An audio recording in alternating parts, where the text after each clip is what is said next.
ನಮಸ್ಕಾರ ಸ್ನೇಹಿತರೆ. ಬರಿಗಾಲಿನಲ್ಲಿ ಹೋದರೆ ಬರೀ ನಿಮ್ಮ ದೇಹ ಮಾತ್ರ ಬರುತ್ತೆ, ನಿಮ್ಮ ಆತ್ಮ ಶಿವನ ಪಾದ ಸೇರುತ್ತದೆ. ಹುಬ್ಬಳ್ಳಿ ಸಮೀಪದ ರಾಷ್ಟ್ರೀಯ ಹೆದ್ದಾರಿ NH4 ಯಾವಾಗಲೂ ವಿಚಿತ್ರ ಘಟನೆಗಳಿಗೆ ಮೂಕ ಸಾಕ್ಷಿಯಾಗಿದೆ. ಆದರೆ ಯಾರೂ ಅದರ ಬಗ್ಗೆ ಹೆಚ್ಚು ಮಾತನಾಡುವುದಿಲ್ಲ. ಎಲ್ಲಿಯವರೆಗೆ ಅಂದರೆ ಅವರು ಅವಳನ್ನು ಎದುರಿಸುವವರೆಗೂ.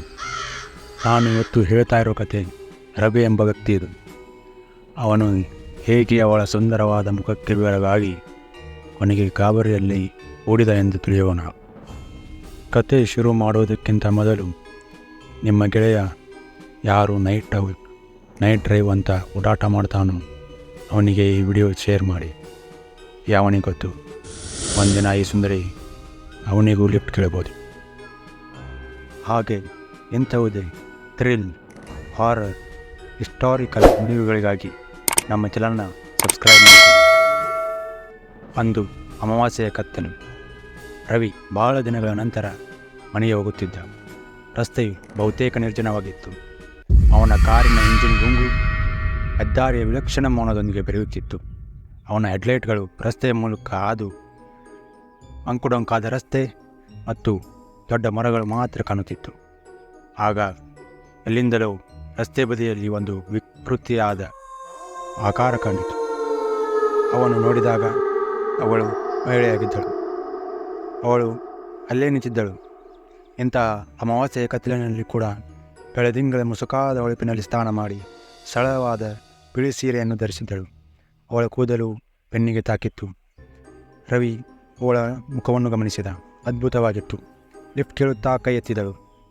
ಅವನ ಮನಸ್ಸು ಡ್ರೈವಿಂಗ್ ಮಾಡು, ನಿಲ್ಲಿಸಬೇಡ ಎಂದು ಹೇಳಿತು. ಆದರೆ ಅವಳ ಸುಂದರವಾದ ಮುಖ ನಿರ್ಲಕ್ಷಿಸಲು ಅಸಾಧ್ಯವಾಗುವಂತೆ ಮಾಡಿತು. ಅವಳ ಸಮೀಪಕ್ಕೆ ಹೋಗಿ ಕಾರನ್ನು ನಿಲ್ಲಿಸಿದ. ಅವನು ಅವಳ ಜೊತೆ ಮಾತನಾಡಲು ನೋಡ್ತಾನೆ. ಅವಳು ಸಡನ್ನಾಗಿ ಗಾಳಿಯಲ್ಲಿ ಮಾಯವಾಗಿದ್ದಳು. ಅವನು ಭಯದಿಂದ ಆಕ್ಸಿಲೇಟರ್ ಒತ್ತಾನೆ. ಅವನ ಕಾರು ವೇಗವಾಗಿ ಹೋಗುತ್ತಿತ್ತು. ಅವನು ಭಯದಿಂದಲೇ ಹಿಂಬದಿಯ ಕನ್ನಡಿಯಿಂದ ಅವಳನ್ನು ನೋಡ್ತಾನೆ. ಅವಳು ಕಾಣೋದಿಲ್ಲ. ಸಮಾಧಾನವಾಗಿ ರಸ್ತೆಯಲ್ಲಿ ಮುಂದುವರಿಯುತ್ತಾನೆ. ಆದರೆ ಅವನಿಗೆ ಅಶಾಂತಿಯ ಭಾವನೆ ಉಳಿದುಕೊಂಡಿತ್ತು. ರಾತ್ರಿಯ ಕತ್ತಲು ಹೆಚ್ಚಾಗುತ್ತಲೇ ಇತ್ತು. ಹೆದ್ದಾರಿಯು ಅಂತ್ಯವಿಲ್ಲದೆ ವಿಸ್ತರಿಸಿತು. ಕೆಲವು ಸಮಯಗಳ ನಂತರ ಅವನು ಅದನ್ನು ಕೇಳಿದ. ಭಯಂಕರವಾದ ನಗು. ಅವನ ಹೃದಯ ನಿಂತಿತು. ಅವನ ಕಣ್ಣುಗಳು ಮತ್ತೆ ಕನ್ನಡಿಯತ್ತ ಧಾವಿಸಿದವು. ಮತ್ತೆ ಈ ಸಮಯದಲ್ಲಿ ಅವಳು ಅಲ್ಲೇ ಇದ್ದಳು, ಅವನ ಕಾರಿನ ಹಿಂಭಾಗದಲ್ಲಿ. ಅವಳ ಕಣ್ಣುಗಳು ನೇರವಾಗಿ ಅವನನ್ನೇ ನೋಡುತ್ತಿದ್ದವು. ಅವಳ ನಗು ಜೋರಾಗಿ, ಹೆಚ್ಚು ಉನ್ಮಾದಕವಾಗಿ, ಭಯಂಕರವಾಗಿ ಕೋರನ್ಸ್ನಂತೆ ವಾಹನದಲ್ಲಿ ಪ್ರತಿಧ್ವನಿಸುತ್ತಿತ್ತು. ಅವನು ಭಯಭೀತನಾದ. ಅವನ ಸ್ಟೇರಿಂಗ್ ಹಿಡಿದ ಕೈಗಳು ನಡುಗತೊಡಗಿದವು. ಅವಾಗ ಅವನ ತಲೆಯಲ್ಲಿ ಬಂದಿತು ಒಂದೇ, ಕಾರು ನಿಲ್ಲಿಸಿದರೆ ನಾನು ಸತ್ಯ ಅಂತ.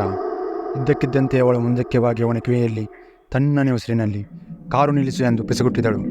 ಅವನು ಕಿರ್ಚಾಡತೊಡಗಿದ. ಕಾರನ್ನು ಜೋರಾಗಿ ಓಡಿಸಿದ. ಅವನ ಟೈರುಗಳು ಚೀರಿದವು. ಆದರೆ ಅವನು ನಿಯಂತ್ರಣ ಕಳೆದುಕೊಳ್ಳುವ ಮೊದಲು ನಗು ನಿಂತಿತು. ಸ್ವಲ್ಪ ದೂರ ಹೋದ ಮೇಲೆ ಅವನು ಬ್ರೇಕನ್ನು ಹೊಡೆದ. ಭಯದಿಂದ ಉಸಿರುಗಟ್ಟಿದಂತಾಗಿ ಹೆಪ್ಪುಗಟ್ಟಿ ಕುಳಿತ. ಮತ್ತೆ ಭಯಭೀತವಾಗಿ ಕಾರಿನಿಂದ ಕೆಳಗಿಳಿದ. ಅವನು ಸಂಪೂರ್ಣವಾಗಿ ಬರಗಾಲಿನಲ್ಲಿ ಇದ್ದನು ಎಂದು ಅರಿತುಕೊಂಡ.